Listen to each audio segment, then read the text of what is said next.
All right.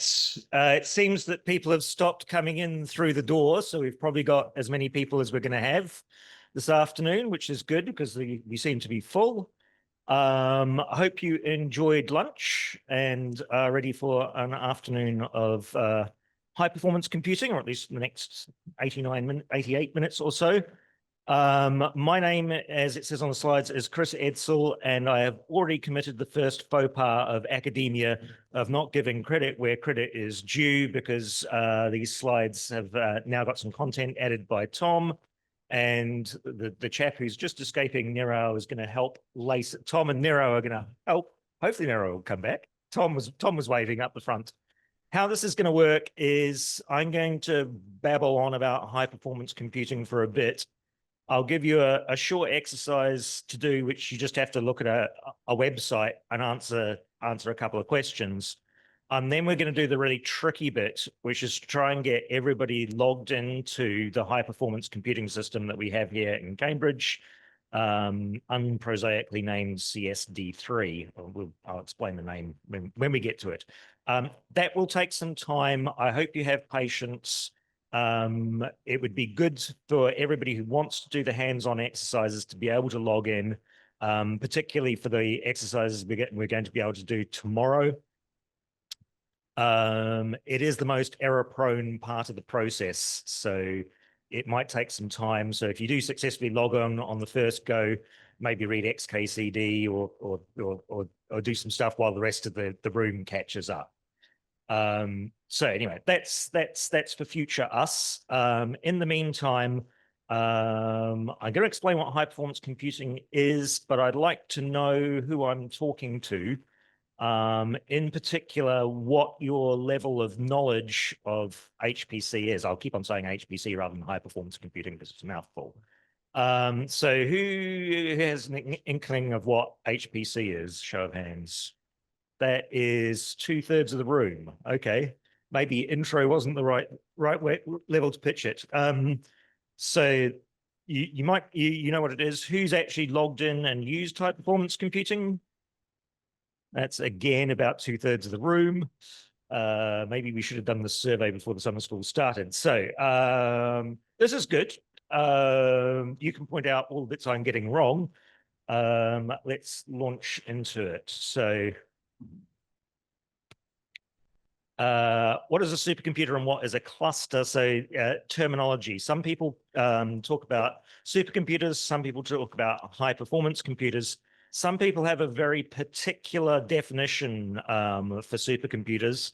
And some people think they're beasts from the past, the computers that took up a whole room, and you might find in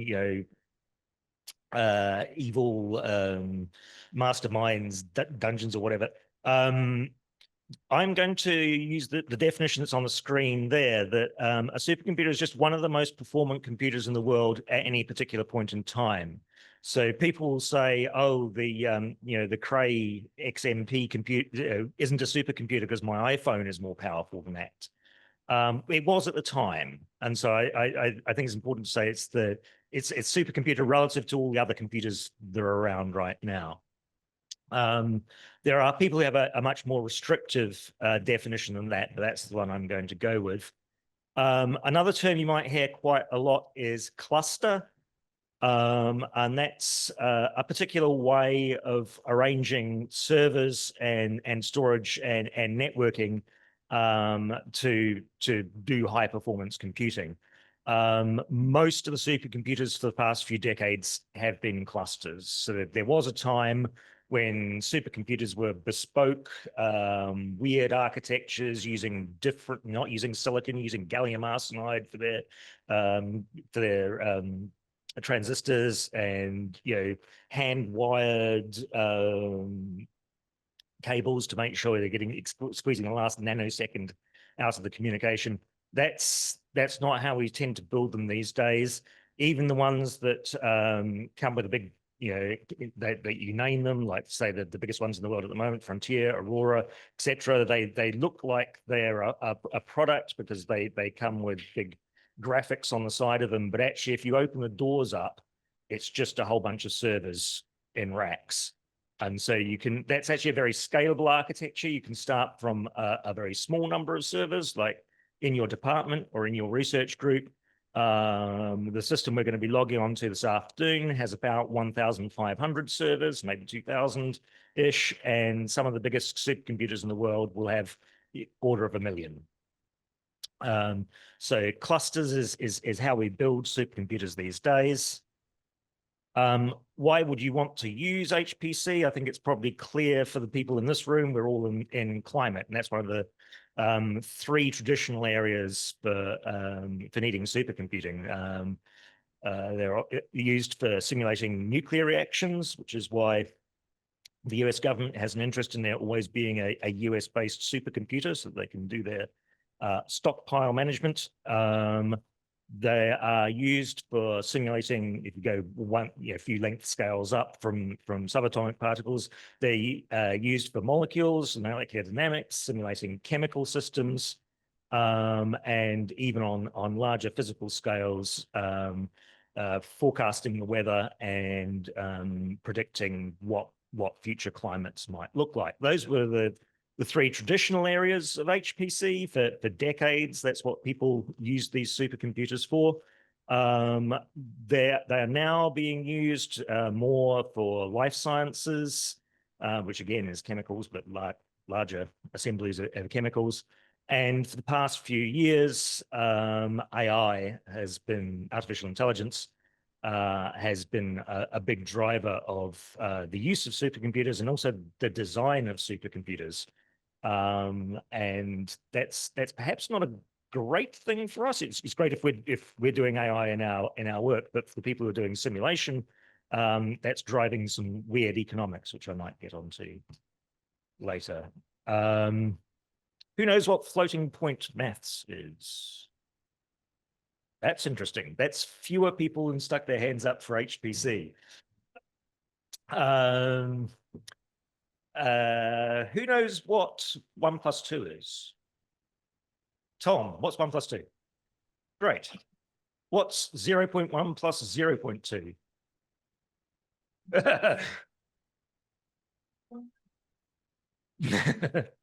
So this is what floating point maths is. Floating point maths is not the same as the sort of Platonic ideal that mathematicians would deal with. When you add A and B together and you do it the other way around, you add B and A, you would expect you get the same number because that's how addition works. That's not necessarily how computers work. But we can get a lot of good usage out of computers by using this slightly non-ideal maths. That is a floating point operations. There are 2 operands there, the 0.1 and the 0.2.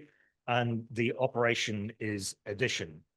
If I took 1 second to do that, and that's about the speed that I can calculate, I'm doing 1 flops. I'm doing 1 floating point operation per second.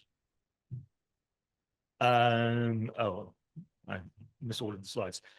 So anyway, floating point maths, when people are building computers, when they first started building them, they all did maths a slightly different way.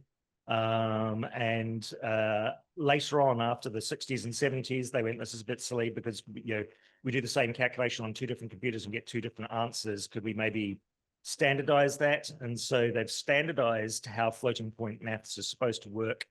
In 1982, the body was the IEEE, and that's its standard number. As I said, 1 flops is 1 floating point operation per second. Computers can do a lot of flops. So the computer in your laptop can do gigaflops, possibly some fraction of a teraflop.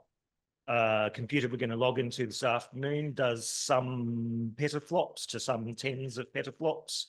So Dawn, which is one of our newest supercomputers, the one on the shirt I'm wearing right now, Dawn is 19.44 petaflops. If you have 1,000 petaflops, that's called an exaflop.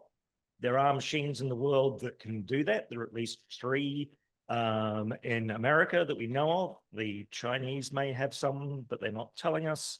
And there may be some others in the world that are used for, the people who use them would not want you to know that they existed. Anyway, floating point operations. If I go back a couple of slides, I cheated somewhat to get this provocative result because I used what's called single precision numbers. So I used 32-bit floating point numbers. So when it's stored in the computer, it took 32 bits to store the 0.1 and another 32 bits to store the 0.2. If I had used 64-bit or so-called double precision floating point operands and operations, then I would have got the answer you would have expected. And for decades, how we've measured supercomputers, the performance of them, is by using these 64-bit double precision flops. Now, it turns out this is really important for simulation workloads. Doesn't matter so much for AI. They can cope with much less precision.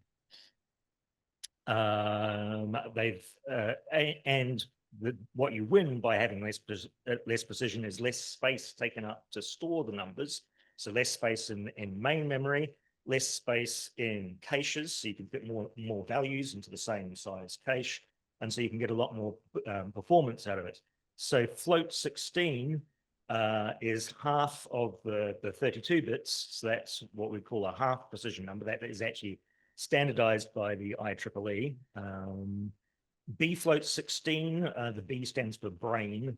That one I think came out of Google, and people are using even smaller, and it says int 8 there. It's not a floating point operation. That's an integer data type. People are actually using smaller and smaller data types for AI. I even saw a paper, I thought they were kidding, but they were talking about int 1, so just a bit to store the value. So you'll find in the media, people who are trying to sell you AI processors will talk about flops, but they won't tell you which sort of flops they're using. So it always pays to ask. What is a benchmark? So I'm talking about supercomputers and clusters and performance. So how do we measure them? We know that we can measure floating point operations per second, but that's not really what we care about as users of HPC systems. We actually care about application performance. And so a benchmark is a particular known and specified workload that you can run. You know what the answer of it should be. So that's the first thing. The different systems running the same benchmark should have the same correct answer. But they'll may take a different amount of time to do it, or a different amount of energy to do it. And so one relevant benchmark for this community would be WRF, the Weather Research and Forecasting Model. And the classic benchmark case there is to simulate the continental US at 2.5 kilometers resolution. You'll often find numbers saying how fast a supercomputer will run when it's running WRF on the continental United States. So that's an application level benchmark. There are what we call synthetic benchmarks. So they test a smaller thing than a whole application. Sometimes you'll have a mini app, which will be a sort of caricature of the application. It'll do the same sort of mathematical operations, but won't be used for actual science. But even a smaller example is a synthetic benchmark. LinPack is one of those. So LinPack was actually a piece of software developed in the 70s by Jack Dongara at the University of Tennessee. And it did linear algebra. It implemented what we now call BLAS, the basic linear algebra subprograms. Actually, quick show of hands, who's heard of BLAS? This is a good crowd. There's not much I could be able to teach you guys. So the LinPack benchmark originally was in the manual for the LinPack library. That was a serial version. The parallel version of LinPack is called High Performance LinPack, and that's what we generally use to measure supercomputers these days. So every time somebody buys a big new supercomputer, they attempt to run LinPack on it. This is easier said than done. You can talk to me afterwards about why that might or might not be. And if they succeed, they post their number into the people in Germany who collates the top 500 list. So there should be newer slides than that. Anyway, the top 500 list, it's compiled twice per annum. It's released in supercomputing in November in the United States and International Supercomputing Conference in June in Germany. It goes back to 1992. So we've got quite a good historical record of the performance of supercomputers over the past few decades. And interesting geopolitical facts about where these supercomputers are and who runs them. It's not a great benchmark these days. If you're buying a supercomputer, you really don't care. You only care about HPL LinPack for bragging rights. If you want to know how your new supercomputer is going to run on the applications you care about, you would want a different benchmark like HPC, which does the conjugate gradient calculation, or a new benchmark by the same people who did LinPack called HPL MXP or mixed precision, and that uses those smaller precision data types to emulate AI workloads. So there's a website. If I had the latest version of the slides, it would be there on the screen. It is top500.org. You need to know that because that is the first exercise. So there's two questions here. Go to the top 500 website, have a click around, use the sublist generator to find the largest HPC systems in your country. And then what is the ratio of Rmax performance between the #1 system in June 1993 and this year's #1? If I go to the top 500 website, and I just look at, say, the top 10 here. In this table are a few numbers. Cores, actually, show of hands, who knows what a core is in the context of HPC? Not as many people as I would have thought. So when somebody like Intel or AMD or NVIDIA make a chip, it has multiple smaller computing units inside of it. These are called cores. It used to be, if you went back 20 years, one piece of silicon equaled one computational unit. And they started making those faster and faster and faster, the performance of them.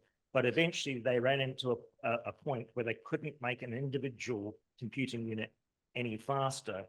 To get more performance out of the same amount of silicon, they just multiplied the number of functional units. So each of those things is a core. And so a core will run one thread of execution. So one Python interpreter or one thread of a C program. And so El Capitan, the current #1 supercomputer in the world, has 11,039,616 cores. The next two columns are Rmax and Rpeak. Rpeak is meaningless. Let's go back. Rmax is the LinPack number. So when you run LinPack, that's the number you get. So when El Capitan did it, they did 1.742 exaflops. So nearly 2 exaflops. Pretty good going. Theoretically, if you looked at all the silicon that was in that machine, all 11 million cores, and added up all of the functional units within a core, so all of the AVX512 adders and multiplications, etc. And theoretically, if you had all of those calculating every single cycle, then you can get 2.7 exaflops. In the real world, you can't. You can't run, for reasons of ordering or various other things, you can't actually achieve that. And so the fraction of R max over R peak is the computational efficiency of the system. So anyways, that the R max number we're looking for. So if we go back to questions.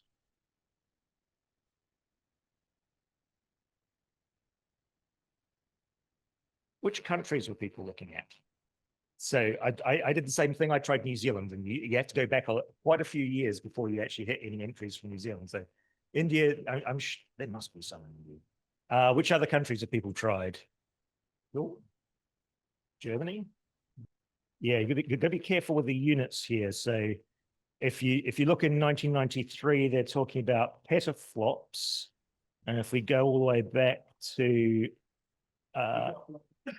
exactly, so there's a couple of factors of 1,000 there, or a factor of 1,000,000 missing. So yeah, in 1993, the best we could get out of a system was almost 60 gigaflops, which I suspect, well, maybe the clicker doesn't have 60 gigaflops, but we can do a lot better than that these days.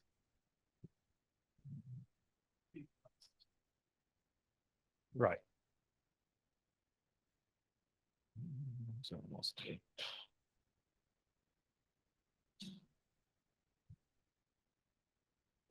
Right. Sorry. It must be more than 16,000. 16 million sounds more right. Yeah. It's again a factor of the gigaflops versus petaflops. It's hard to imagine anything else in sort of our experience that has increased by that amount in that amount of time. I've forgotten the exact numbers, but people say, if the efficiency of the internal combustion engine car had increased at that rate, you'd be able to go to the moon for 2 cents of gas or whatever, and it would take you 30 seconds or something like that. They ignore those numbers, but yeah, quite a few orders of magnitude improvement in computing performance, which is good for those of us who want to compute things. So I'm going to talk a little bit about the naming of parts in HPC clusters, so that we're on the same page when we talk about them. I'll start with a diagram. So we're here on the left-hand side with our laptop. We're the user of the HPC system. We're on one side of the internet. The HPC system is somewhere else on the internet. And the thing that connects to the internet usually are the login nodes. I say plural here. There's usually more than one. Some HPC systems just have a single login node, but that's the thing that you connect to first when you're going to make use of an HPC system. Quite often, it's the only bit of the HPC system that's connected to the internet. And so that might be where you'd have to stage files in and out of. You might be lucky like we are in CSD3 and you can get to the internet from the compute nodes. Anyway, on the right-hand side, we've got racks and racks and racks of compute nodes. As I said, you open the front door, which has the glossy name of the supercomputer on it, and you open it up and it's just servers inside. And so there are some number of compute nodes, usually way more than the number of login nodes. And they are connected to one another via a fast network. I'll come on to that in a second. The other thing that we commonly have, I don't think I've seen a cluster without one, is a parallel file system. So that if you're on one compute node, you can read and write data, and other compute nodes can see those data. I'm talking about I'm using nodes and servers interchangeably. Nodes comes from mathematics of graph theory of nodes and edges, but a node is just a server. As I said, the login nodes are the first things you log into. We will be logging into login.hpc.cam.ac.uk, which is a special trick, because if you ask the question, what IP address does that map to, you'll get different answers. And so we use that to spread the load out across several login nodes. We do not have one login node per user, so you will be sharing the login node with someone else. This has pluses and minuses, mostly minuses, in that an antisocial user on the login node can hurt your performance. Don't be the antisocial user. As I think I said at lunch to Oliver, if you take nothing away from these 90 minutes, other than one thing, it should be the thing that's in capital letters on the screen. Do not run compute jobs on the login. So compute jobs are really big, heavy computational workloads. If you're doing that, I managed to screenshot somebody doing that this morning on the login node, but I didn't manage to get it into the slides, but it'll be in the slides for tomorrow. So this happens. Some systems put in preventative things to reduce the impact of this. So on our system, on CSD3, if you do this, eventually your job will be killed and you'll get an automated telling off via email for having done that. I did log in. Jack, you got a question? So does what count as a compute job? Building a climate model is a legitimate use of the compute nodes. So you can compile on compute nodes. That's exactly, thanks for that question. That wasn't a part, but yes, that's what they're for. I did have access to a system that Intel provided at one point, which reduced the amount of computation you could do on the login node to such an extent that you couldn't even run the command to look at a manual page. That formatting the manual page, went over the amount of limit that you could do on a login.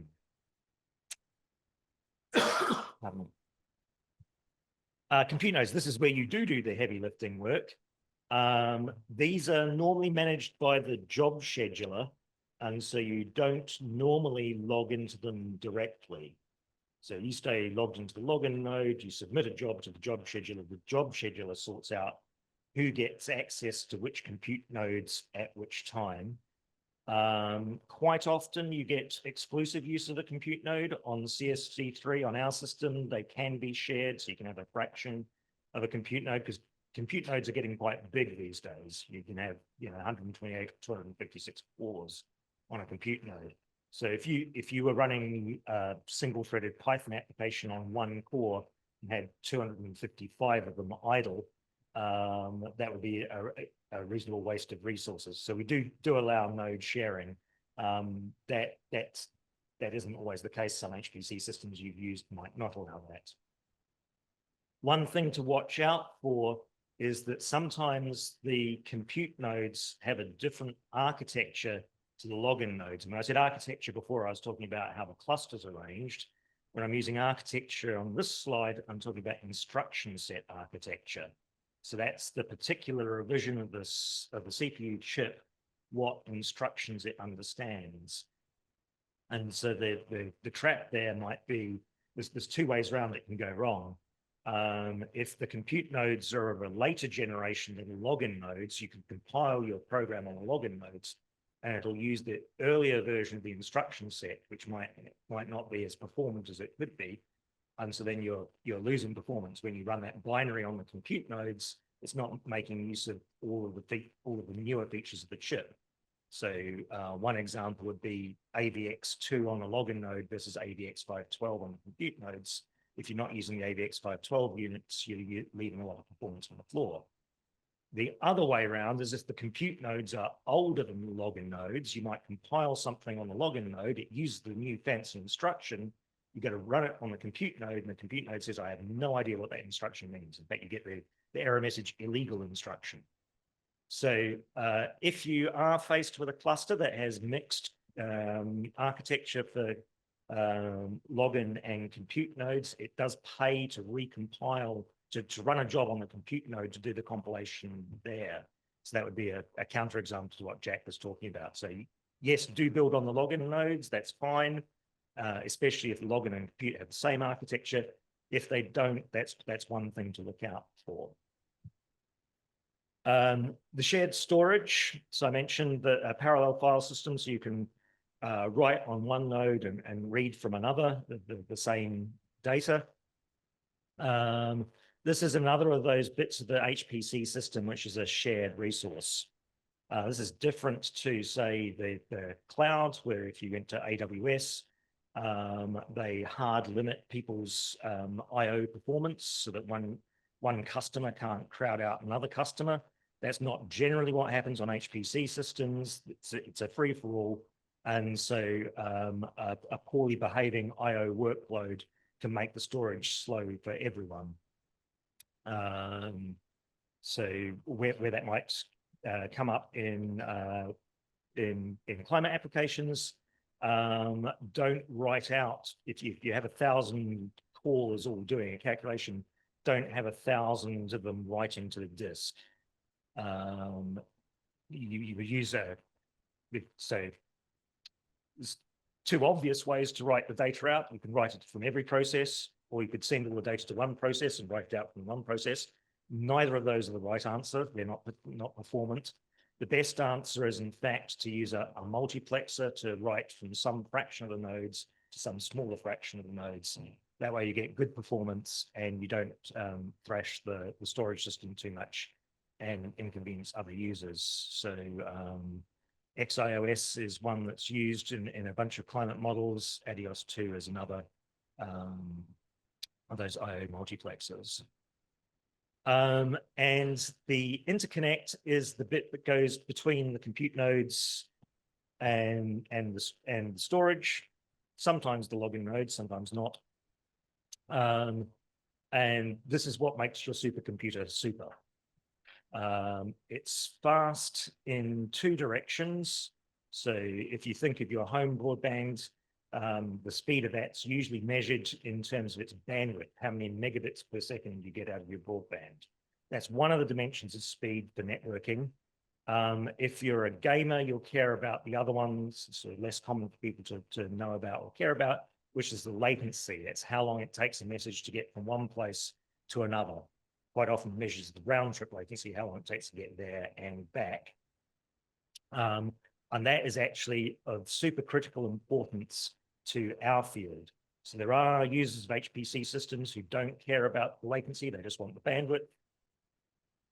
But for our large coupled simulations, the performance critical bit is the latency, because there's so much communication between different parts of the computation. So you need a low latency interconnect. So you wouldn't use Ethernet, the cheap networking solution in that case. You'd have to pay for the expensive one like InfiniBand or OmniPath, or if you have a Cray system, Slingshot, which is Ethernet, but not quite. That can be 25% of the cost of a supercomputer is in the interconnect. But it's worth it if you have an application which needs low latency, which for computational fluid dynamics and weather and climate, we do. So, take a drink first. Because that was the easy bit where I talk and you listen. This is the hard bit where we attempt to log in. So we will connect to the, I'm heartened by the fact that a lot of people in this room already know what an HPC system is and know some of the answers to these questions. So if I had a show of hands, who knows what SSH is? That's almost everybody in the room. Great. Actually, just so I know, who doesn't know what SSH is? No one willing to, oh, one person at the back. Right, we've got two helpers in the room. We have Tom and Nero. So if you need help, stick your hand up and they will help. Most of us then, it seems, have probably used SSH. I'm using a Linux box here. I'm using Ubuntu. And if I log out of here, SSH is already installed. So I can SSH to login.hpc.can.ac.uk. I'm going to log in with my username. You'll have a different username. Everybody should have a different one. Your one won't even look like mine. Mine looks like some of the Cambridge people in the room will have login usernames that look like this. This is a CJ57 in my case. You probably have a username that starts with train. I can't remember how many digits there are after train. Has anybody got who has got an email about their user account? That is way fewer hands than I was hoping to see. If you would like to participate in the exercise, can you check whichever email you signed up to the summer school with? Because that's the email address we sent the training account details to. So, okay, yep. So it's not train, sorry, getting confused. Yes, so it's a letter Z followed by some digits, and that's your training account for today and tomorrow. In the email, it will have given you a web link to go to get the password. The thing to note is you can only see the password once. Click on the link, it'll show you the password. Copy that somewhere, because if you click on the link again, you will never see the password again, and we'll have to get it reset. So could you ask the chat behind you, what was the subject?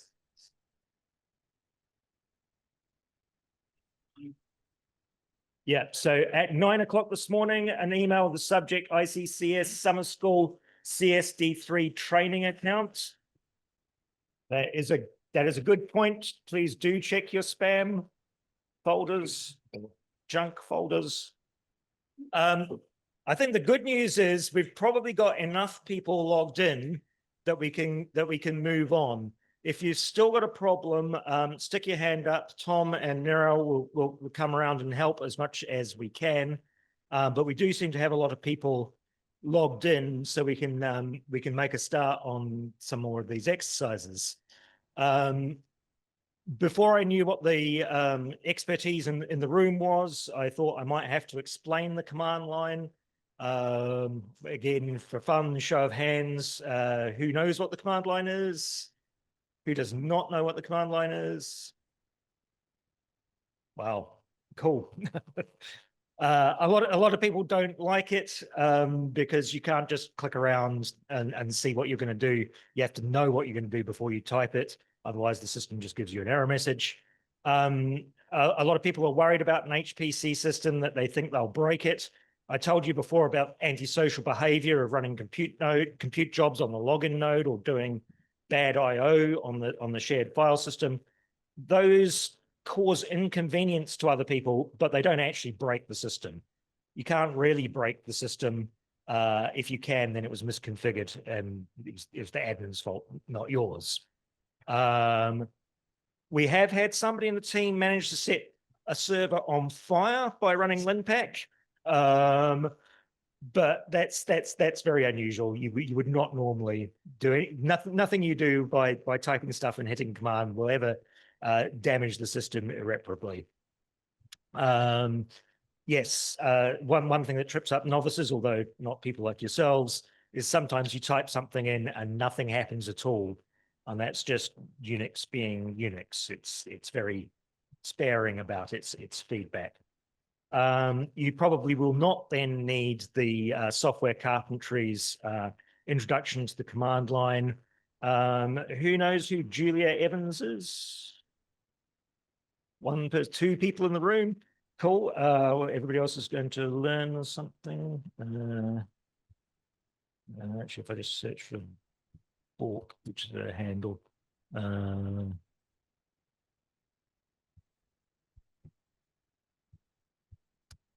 So she's it's probably not the best, but that's her Twitter, but that's her website. She's doing a thing at the moment looking at how the terminal works. But she did have a very good zine a couple of weeks ago on all the commands she uses in Unix, and I now, of course, can't find there's a good comic which basically summarizes the last 20 years of my experience of Unix. So for novices, for people for whom the command line is new, that's a good comic. Right. We talked about the hardware bits of the cluster, and I mentioned that to get access to the compute nodes, you submit your job to the scheduler. So the scheduler takes submissions. It doesn't run your job straight away. Now, in this room with this experience, you'll know that this is how HPC systems work. For people who are used to just personal computers, a laptop or a desktop, where when they click on something, something happens, or they hit enter, something happens straight away, their program starts running, Photoshop spins up or whatever. The fact that when you launch your climate model run, nothing might happen for 2 weeks is a surprise to some people. But it's the scheduler that's doing that, and it's the scheduler's job to get as much throughput of computing as possible according to the policies of the HPC site that's running the system. So it launches the job, it terminates the job if it's running for too long, so that other people can make use of the system, and it does the accounting so that people know how much usage people have been making. So there is a large number of job schedulers. You may have used PBS Pro, Platform LSF. I'm interested to know, because this is a new one, has anybody used Flux? No. It's a new one from Lawrence Livermore, the people who brought us Slurm. Slurm is the one we're going to be using today. It is named after the drink in Futurama, and that's the scheduler we run on CSD3. So this is an example of a job script. This is how you tell the scheduler what you'd like to run. If this was just a normal shell script that you were running on the login node, in the command line, you'd only need lines 1 and 9. You don't need the numbers, by the way, those are just for reference. So you'd have the special line that says that this is a bash script, and you use the bash interpreter to run it, and then echo my first job, hooray. What makes this a submission script is the comments in the bash language. So comments start with a hash character at the beginning of the line. So bash is going to skip over everything until it hits line 9, and then that's the only thing that bash is going to care about.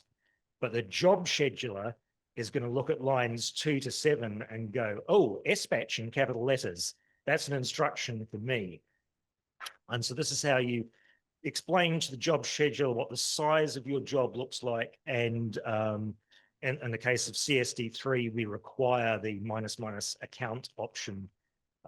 So today you're going to use, so this is actually a trap, because you've got half the people in the room using their Cambridge accounts and half the people using training accounts.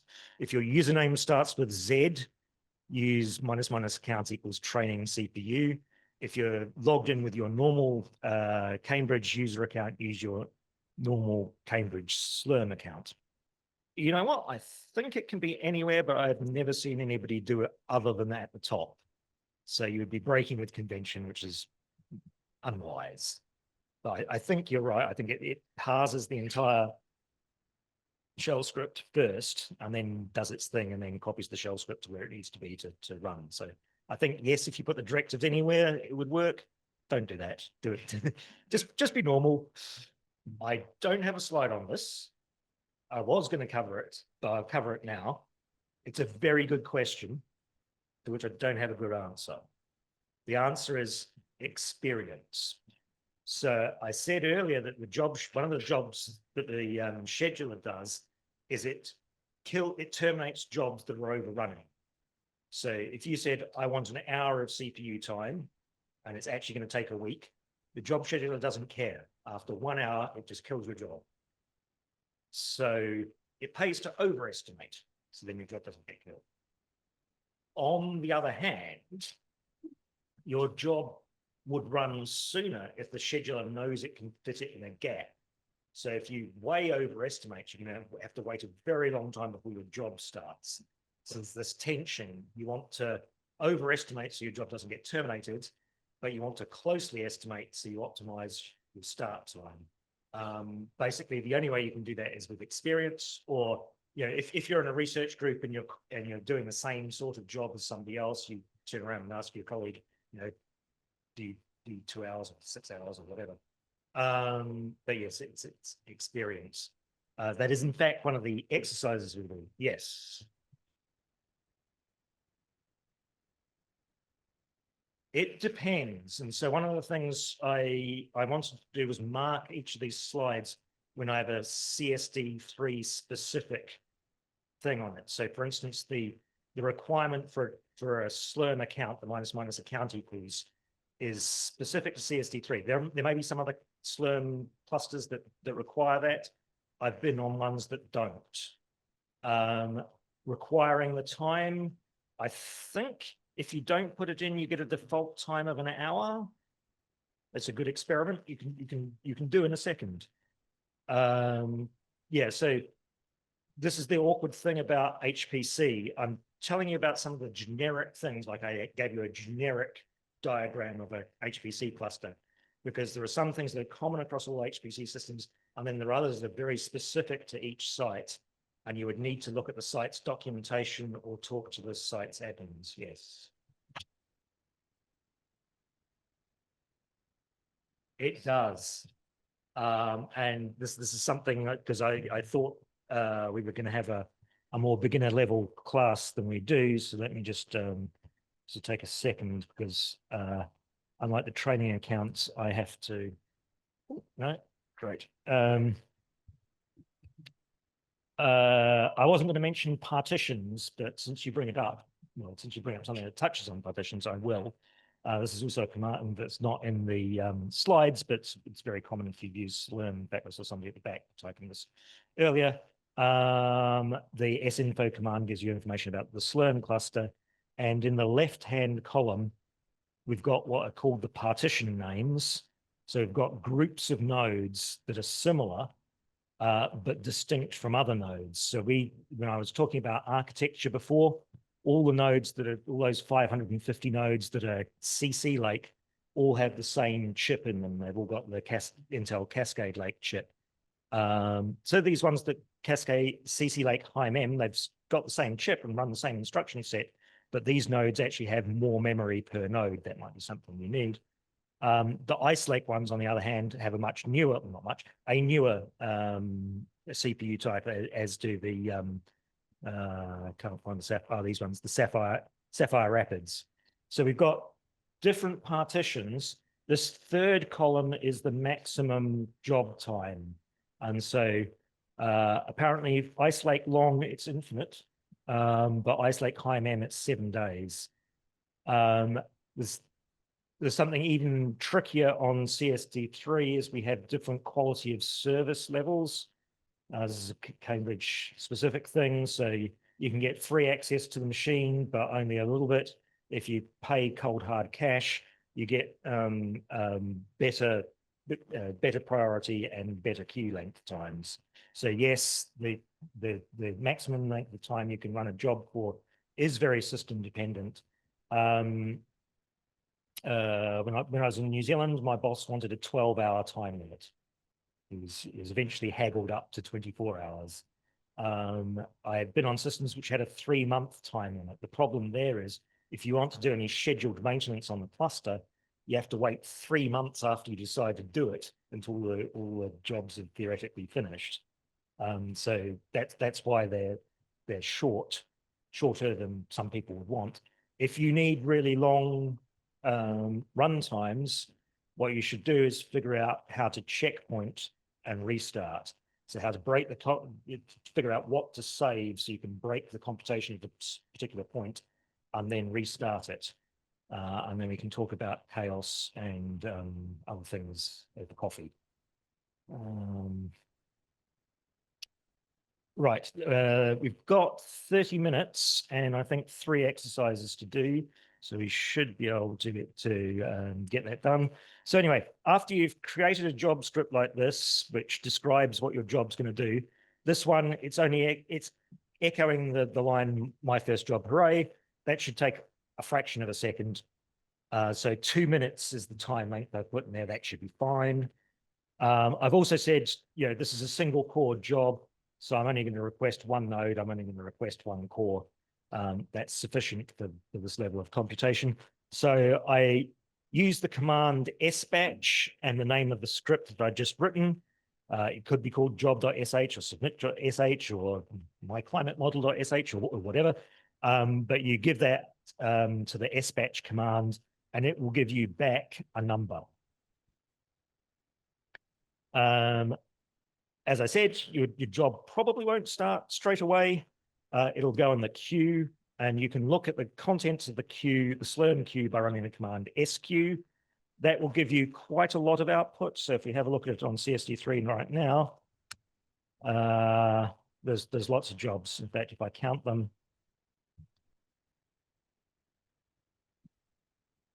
22,401 jobs in the queue right now. So you'd be very lucky if you submitted a job and it started right now. The good news is I know the sysadmin. He really likes beer, and I've promised to give him some beer, and he promised to make our jobs start sooner. So he's actually given us 4 nodes between everybody in this room to share, and none of the other users of CSD3 can touch those nodes for the next 29 minutes. So we better get in there. So today we have to say sbatch minus reservation equals ICCS-summer-school1. Tomorrow to say summer-school2, and that's so that we can actually get the jobs through in a reasonable amount of time. If you've submitted a job, you can see your own. You don't need to find your own one in the 22,000 jobs. You say SQ minus me. The answer to your question about where does the job output go, if you don't specify something else, it'll call it slurm dash and that job ID number you got .out. If that's not what you want to call it, you can put in an extra directive to say sbatch minus output equals, and then stick a value in there for what you want it to be called. You can use special characters like %J, I think, to put the job ID number back in. It's always, I think, a good idea, because if you're like me, you'll never get it right the first time round, so you'll have to rerun it, and the second time round will overwrite the output of the first. You may want that, or you may not. Right. So what I'd like you to do, now that you've all managed to log on, everybody who's managed to log on can have a go, write a job script that echoes hello world, which is the first thing everybody does when they learn a new programming language. Submit it with sbatch. Check to see that you can see it in the queue with SQ minus me. Find the output. I told you what the default thing would be. It would be slurm-jobid.out, but you can, as a hint, you could say ls minus lrt to look at the long reversed time order of everything in your directory. And once that's done, verify that it did actually do what you wanted by catting that output file. So I'll leave that up for a minute or so while I answer your question. So sorry about that. Something had to go wrong, and this is what's gone wrong this afternoon. Somehow the configuration isn't right and the reservation is not working. So in this, ignore line 3. So what you can do is you can leave it out entirely, or you can put an extra hash in front of it, because the reservation is not working. That means we're just going to have to fight it out with the other 1,000 or so users of CSD3. And so your job might not run straight away. So I know some people have submitted. Has anybody's actually run? Yeah, this is why we need the reservation.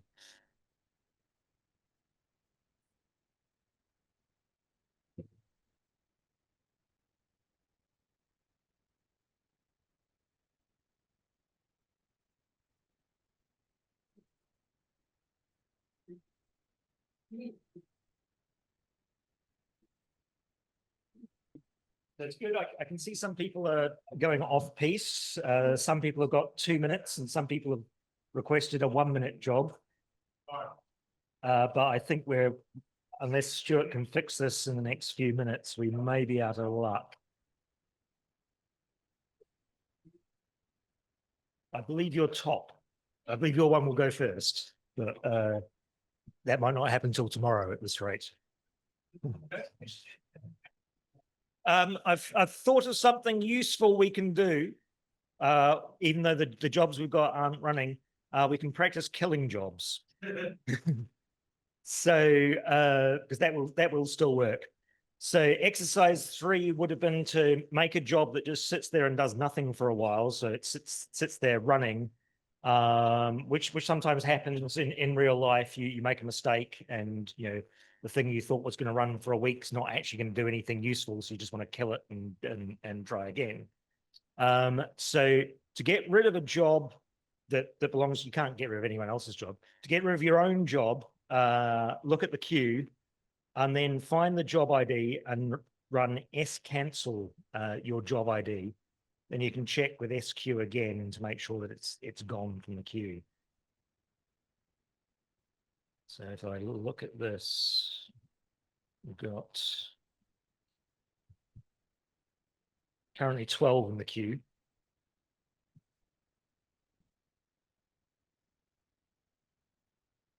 Two people to cancel their jobs. Another one.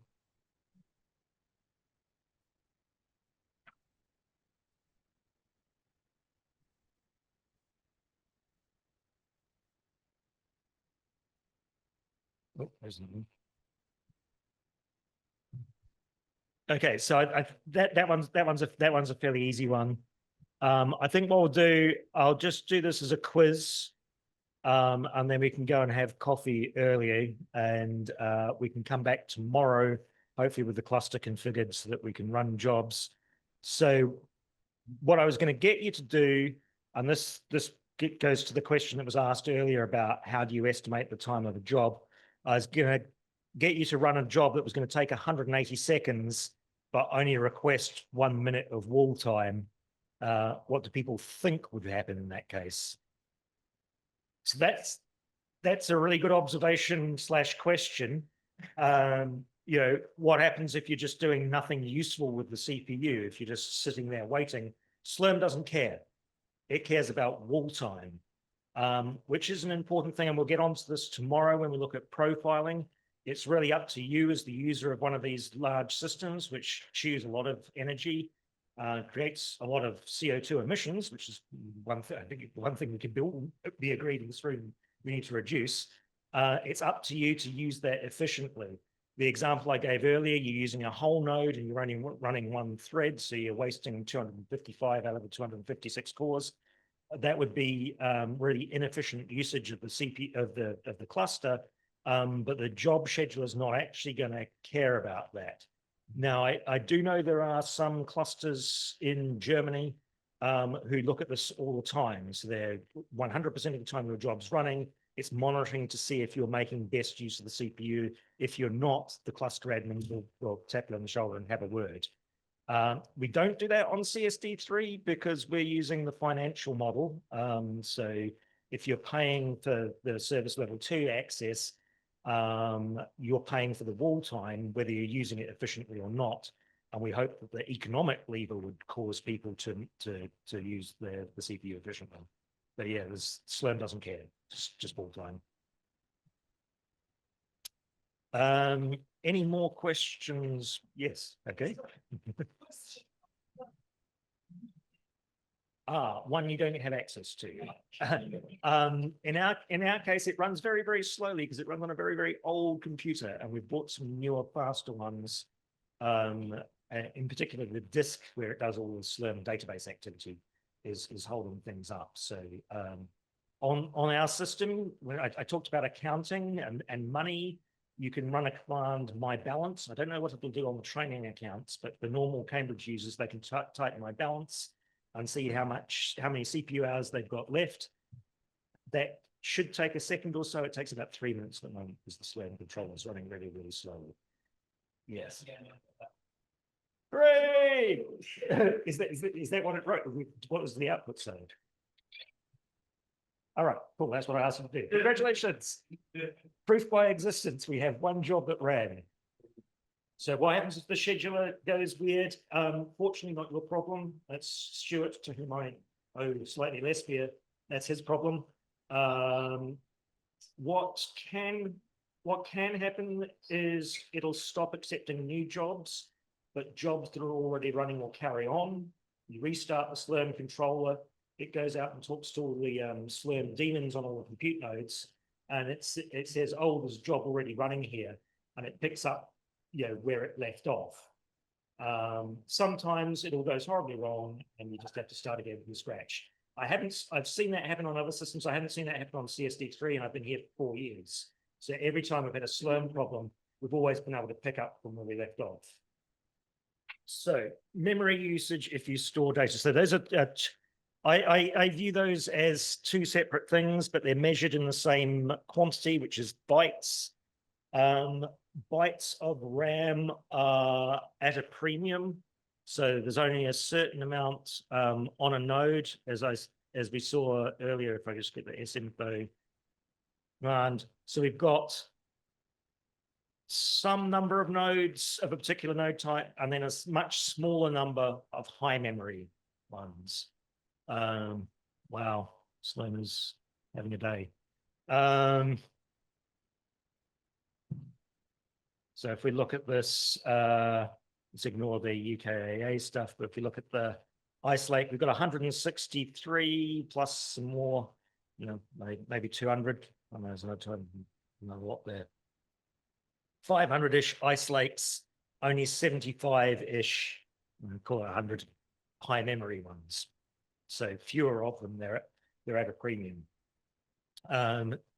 If you ask for a certain number, if you don't specify anything, the way we have it set up on CSD3 is you'll get a fraction of the total machine's RAM equal to the fraction of cores you requested. So if you request half the cores on a node, you get half the RAM on a node. If you exceed that much RAM, Sloan will do your job. So some people need this. Some people use an entire node and only a few cores on it, but they need the entire node because the working set size of their job, the memory is so big. And so you would request it. If you look at the man page for SBatch, it'll tell you the commands there. There's -- mem, I think, for the whole job, -- mem per node if you've got a multi-node job, and want to specify it by node size rather than the whole job size. Your next, if I interpret your question correctly, there are two things that could take up space. There's memory in the node itself, and then there's output data on the disk. And you might be detecting a bit of a theme here, but on CSD3, we ask for cold hard cache. So the more money you pay us, the more disk space you've got. If you run out of disk space, you can't write anymore. If I look at my disk space, this does take a while to come back, but nowhere near as long as the my balance commands. We give a rather generous 50 gigabytes in the home directory. I've used 47.1 of them. It's mostly all full up with Docker and Aptainer and Singularity node images. But I've also, here we've got a terabyte of space. It's not all mine, that one's shared. And I've got access to a lot of storage space. Look at that, man, that's massive. But yeah, somebody's paid a lot. But yes, what happens if you exceed the limit is your writes fail. What your program does with that error code depends. Some of them just carry on blithely, and you never know until you get to the end of the job and your output file's truncated and looks weird. Or sometimes your job crashes. Yes. It's easier for it to fit in a single node job than a multi-node job, because for a multi-node job, it's got to wait for 2 nodes to become free simultaneously. So it's the second, it's trying to fit it in. So on our system, the priority, I don't actually know how the priorities get. We would have to ask the sysadmin, Stuart. I don't believe it has any weighting for single versus multi-node jobs. There are systems which do, so back to that example of my boss from New Zealand who wanted the really short wall times, he also wanted to outlaw all single node jobs. So yeah, we've got a high performance computing system here. If you want to run single node jobs, take it away and do it on your desktop computer. This is proper supercomputing. You need to be running at least 2 nodes you're not allowed to play on my supercomputer. So there are there are site-specific policies which might encourage or discourage things like that. So in the UK, we run a thing called the Branscombe Pyramid of HPC resources. If you look it up, and so the biggest system that you've got access to is called Tier 0. It's the one at the top. Those are pan-national systems. So for us, it would be the Insight systems in the US and the Euro joint undertaking systems. Tier 1 is the biggest supercomputer in the country, which for the UK would be Archer 2. Tier 2 would be smaller systems like CSD3 or Isambard 1 as it was. Isambard 1 and 2, 3 of them are bigger. But anyway, the way that the policy we had on Isambard 1 and 2 was if you've got login access, you can submit jobs. The policy they have on Archer 2 discourages smaller jobs because the idea is there are other systems in the UK you can use if you've got smaller jobs. In the climate community, we've got Jasmine, we've got Monsoon 2. If you want to run a big job, though, there's only really one place in the country you can do it, and so that's where they want to sort of promote those jobs and discourage the jobs that could go elsewhere. Yeah, and it's completely policy based. So the job schedulers give you the mechanism to do it, but they don't tell you. The job schedulers, as they come in a box, don't tell you what to do. It's up to the sites to decide how to. We've got 3 minutes before coffee is served upstairs, and it's going to take us 3 minutes to get there. I could answer one more question. Good. So I can think of ways to do it. I'm not sure I know the best way to do it. So you can say minus node range equals, and then some number of nodes that you want the job to run on. And so you could specify just one node and you want to run only there. But it might take a while for that node to come free. You can use exclude nodes. So you can say, I want it to run anywhere, but just not this set of nodes. So you could submit jobs, 2 jobs that way, one including some nodes and one excluding the same set of nodes. You can use job dependencies. So you can say, don't run this job until this job is finished, or don't run this job unless this job fails. We'll come on to workflows tomorrow, because I think what you're talking about is probably a workflow related thing. What's the purpose behind not sharing? Let's say I want to test distributed setup with communities on the models of yeah, so you can actually do it with, if you want to do that, you can actually do it here. You can say nodes equals 2, cores equals 2, and then it'll run a 2-node job with 1 core on each node. All right, I think we're done. Thank you very much. Oh, yeah.